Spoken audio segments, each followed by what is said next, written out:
Let's start on Microsoft, because it was the most powerful company in the world. People were terrified of it. Authorities were trying to constrain it and limit it, and antitrust was the word of the decade in the 1990s. Somehow it doesn't feel like a threat anymore. It's the third most valuable company in the world, not the first. Now, I wonder what you think sort of went wrong at Microsoft.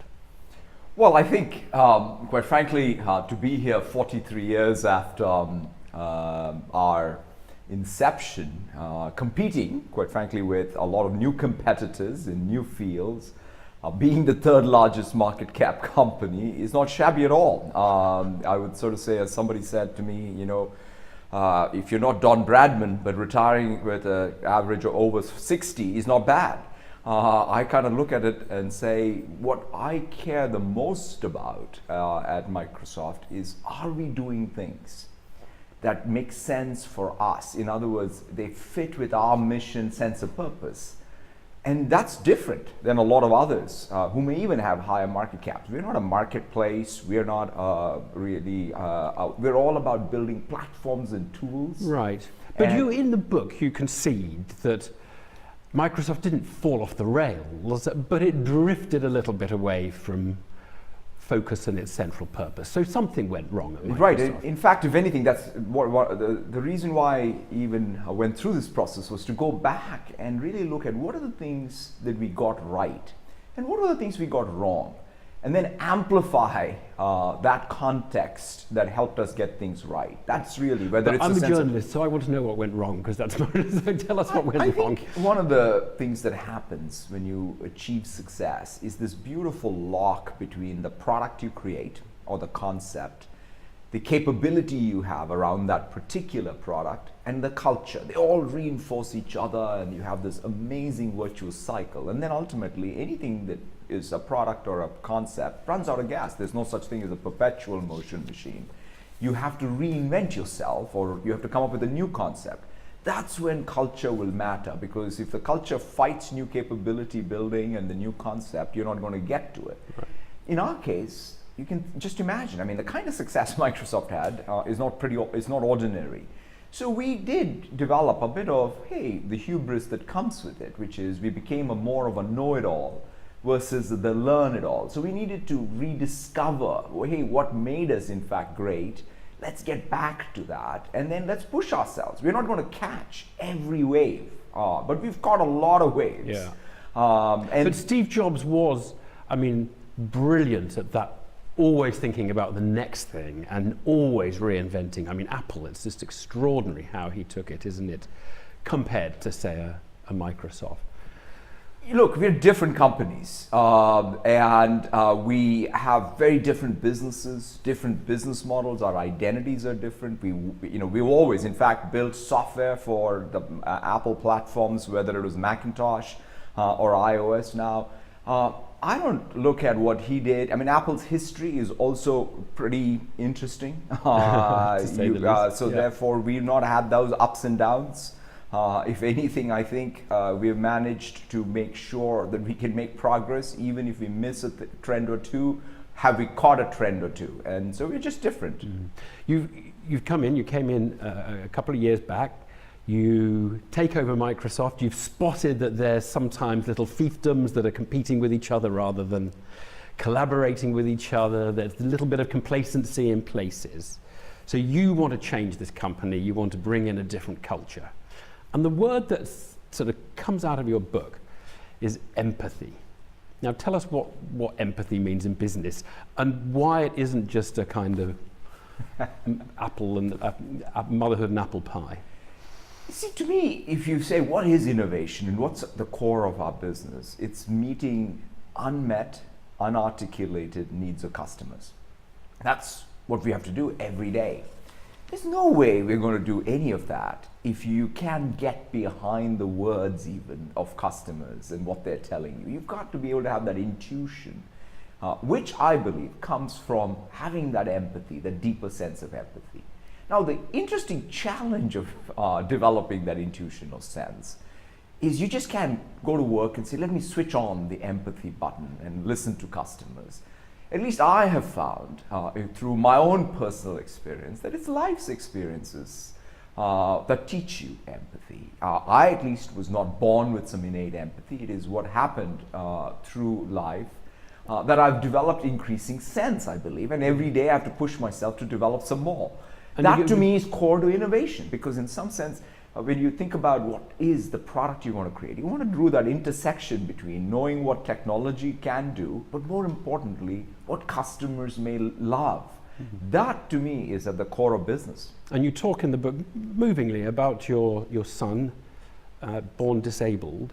And did that affect your approach to the business?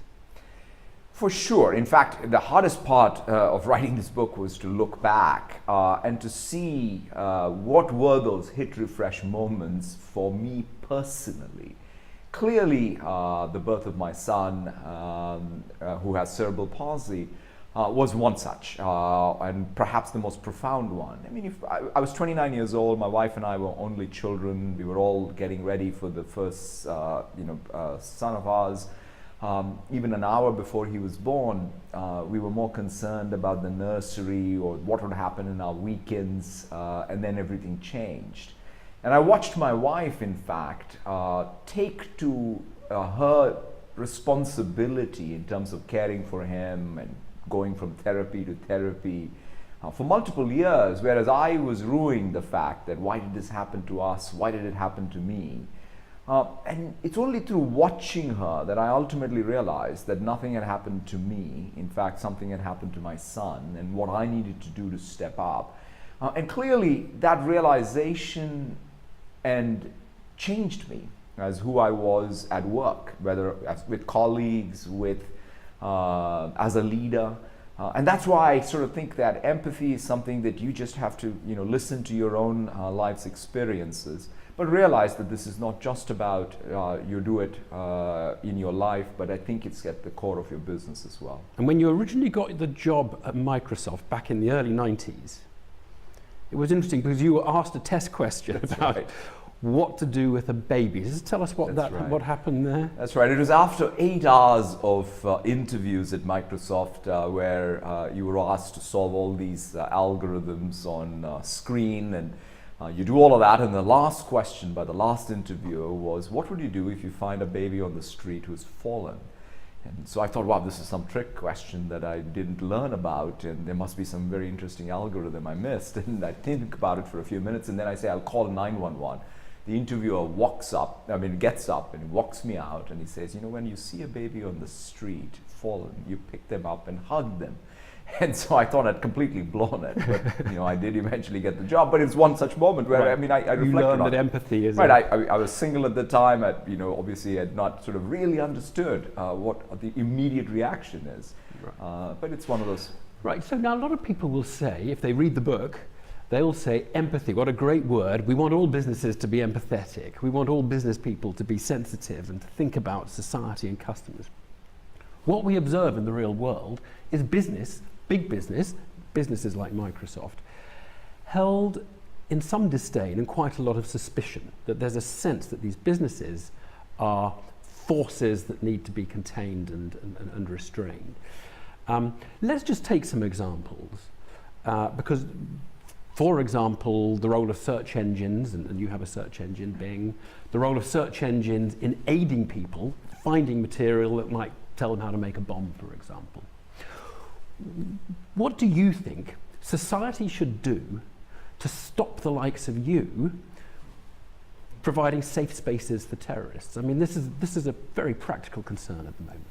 I mean, overall, we participate in the economy, in the society, and we definitely should be held accountable to participate where we are creating services, creating products that in general or overall are creating a surplus around us and are helping the society move forward, and safety being one such key consideration. So when I think about whether as a search engine or any other content that we may have, we absolutely should be investing on our own to make sure that they're safe places. We're also going to be subject, quite frankly, to what is going to be the oversight of rules and regulations. Okay, so Theresa May at the United Nations last week said that any kind of bomb-making guidance should be taken down within 2 hours of appearing, and we should just force you guys to make sure it's taken down on subject of some punishment. Does that work?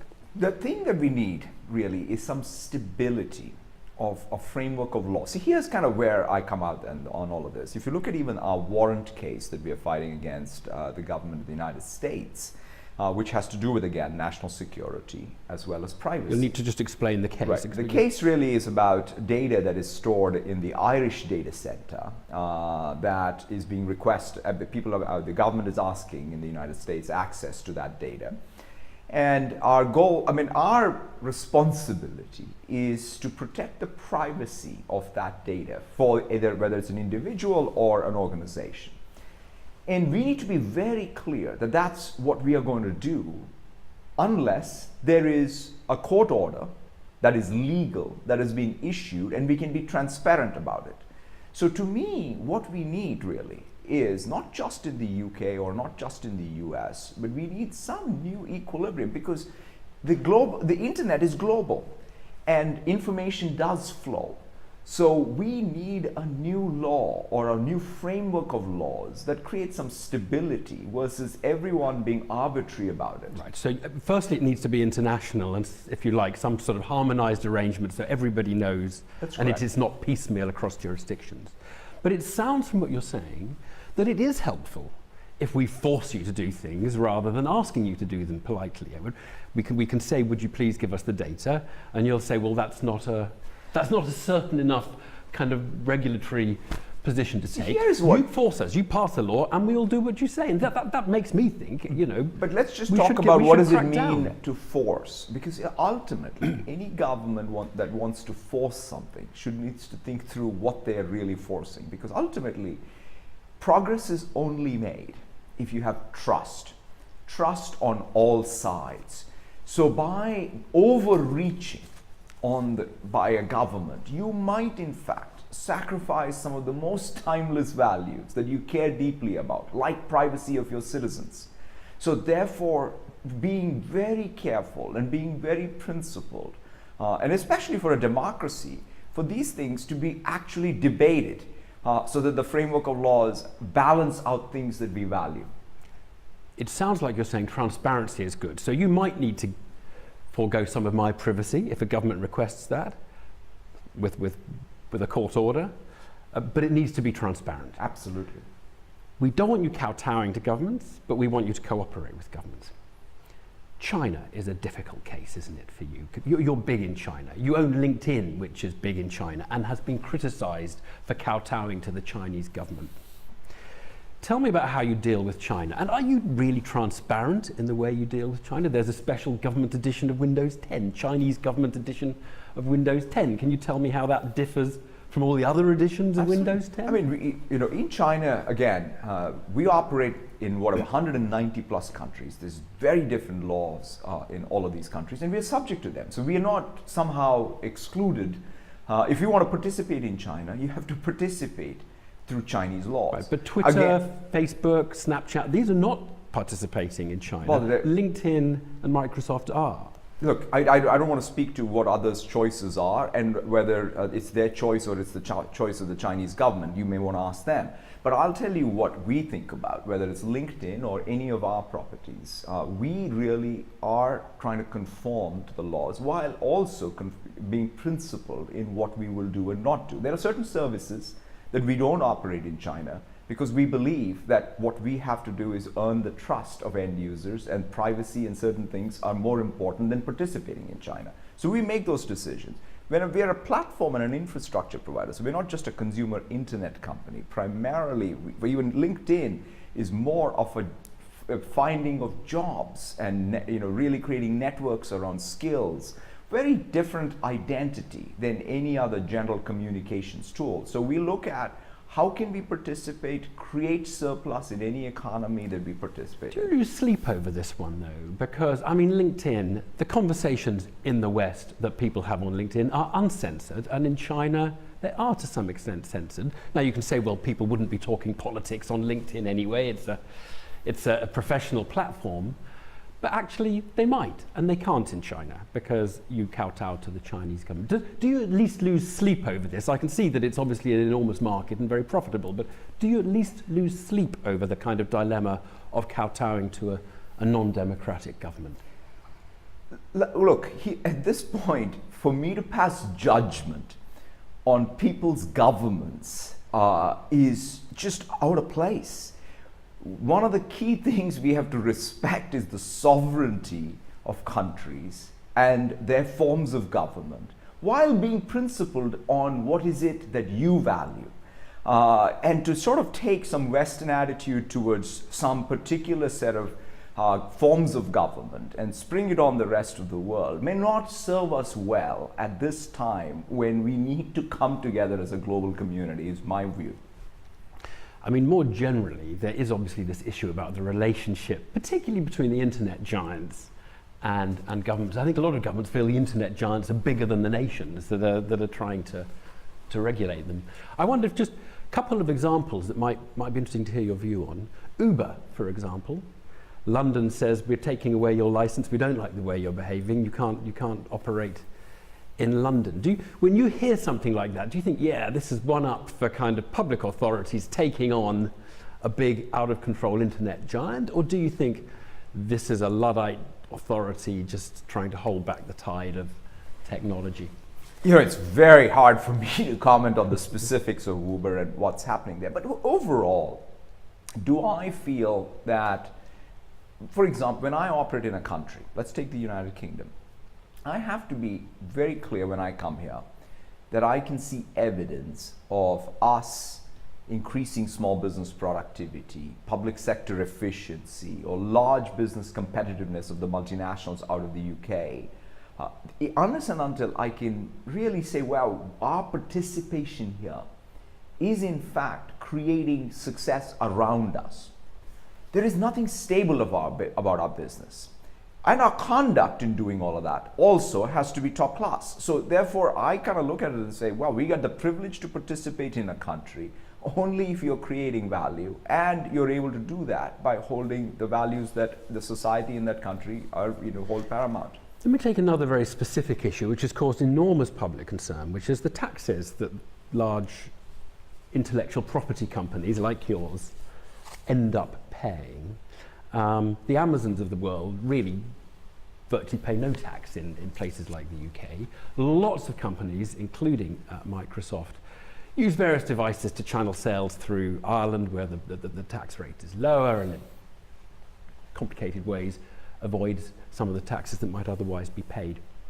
Do you see the job of a Microsoft, the duty to its shareholders, to pay as little tax as it can legally pay? Or do you think there is a kind of a fair tax that you should pay in each jurisdiction which you're in? In fact, I think of the equation broader than tax. First on tax, I think the core approach is to make sure that we are paying taxes that are legally required by us in all the countries we operate in. And by the way, I welcome any comprehensive reform. But let me just go beyond that though. This is where I think is something that is unique about our approach and perhaps even our business model. Take even in the UK. I'll give you one example. The apprenticeship program we created in partnership with all of our channel. Now, the only reason why that is even possible for us to have created whatever, these 10,000 jobs, and we're now likely to do 30,000 jobs in the next 3 years, or these apprenticeships, is because of all the economic activity that is happening in our ecosystem. But I understand that point, but I think a lot of people say, I don't want you just to pay the taxes, you legally have to pay it. It's not, no one's going to accuse you of actually cheating and writing illegal things on your evading tax. It's about whether aggressive avoidance is acceptable by companies like yours. And do you think it is or not? It's not. Look, I think picking a narrow point of just taxation versus looking at perhaps... I think the public feel very strongly about this narrow point of taxation. Well, I think we don't have enough tax, and look, where the money is in companies like yours. I think any country can always throw any multinational out when they feel that they're not creating value in their country, right? It's absolutely within their right.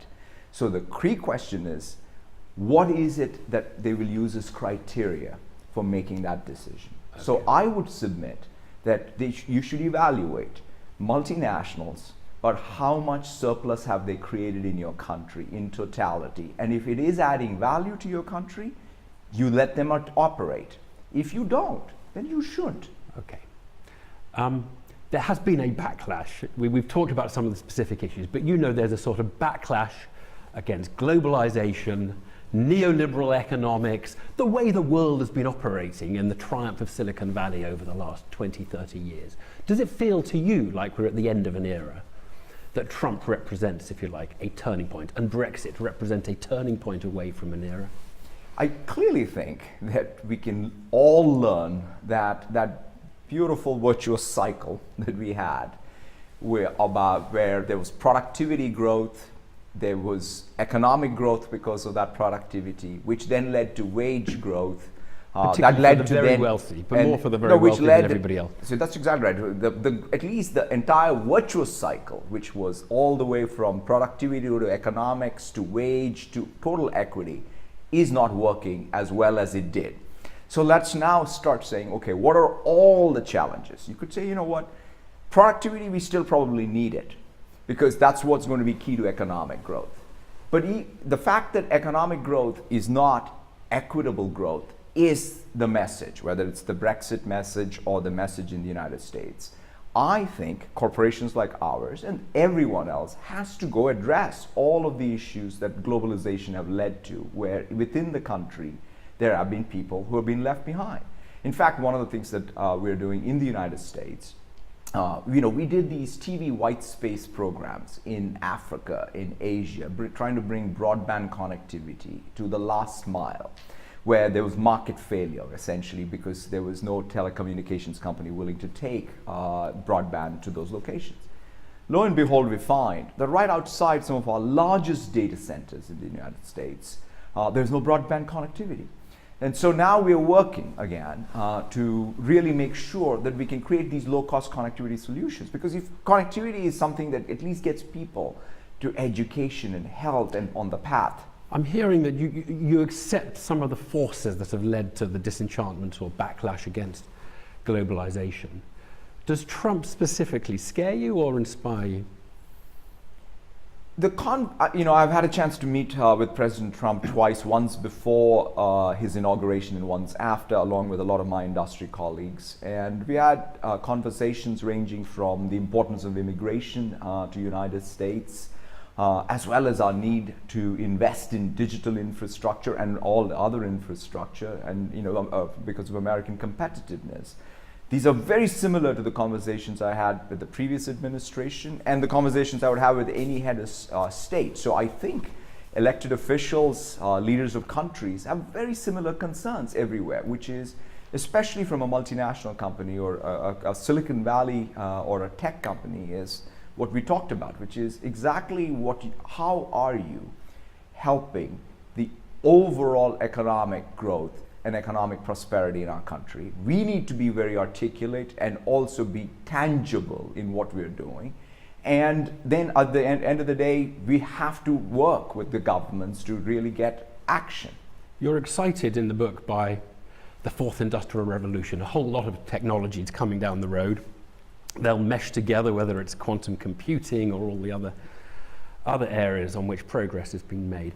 A lot of the public are concerned, for example, about robots, artificial intelligence, displacing us in jobs. You suggest each robot takes away three human jobs. How should society react to that? Should we, as has been suggested this week in this country, potentially have a tax that says tax the robots to pay for the retraining of the workers? Do you think taxing robots is a good idea? Is that a way of marshalling it, or is that Luddite? No, I think there are multiple ways I think about it. The first thing I would say is, if there's artificial intelligence that empowers humans to fully participate in our economy, let's grab hold of it. I'll just give you one small example. In fact, it was started by people in our UK office, where they built this application called Seeing AI, which takes the latest computer vision technology and gives anybody with visual impairment the capability to see. So when you have the opportunity to take someone like that who can now participate in the economy, we should grab hold of that. And then example after example of that. But then let's get to your core question. If there is automation and there's displacement, what do we do? I think there are multiple things we should do. One of the things that I'm excited about is even let's create a feedback. Let's not fall for this lump of labor fallacy completely. Let us really help skill people, whether they're in schools or whether they're being displaced at work, to find their next job. In fact, the City of London is working using LinkedIn data, taking the taxpayer money. I believe they take something like £7 million for digital skills, where they're using the network data to say what skills should we train people on so that they can be more prepared for the jobs of the future. That type of activity is one. And then ultimately, we do need new jobs. Some with the machine, some could be people on people jobs. So I do believe we have a more comprehensive way to go at it before we think that all jobs are going away because of automation. And you also asked, if there's a return on capital and there's no return on labor, that's not stable. We can go back to the Industrial Revolution and learn from that and then figure out how to get that balance back. Satya Nadella, nice to talk to you. Thank you so much.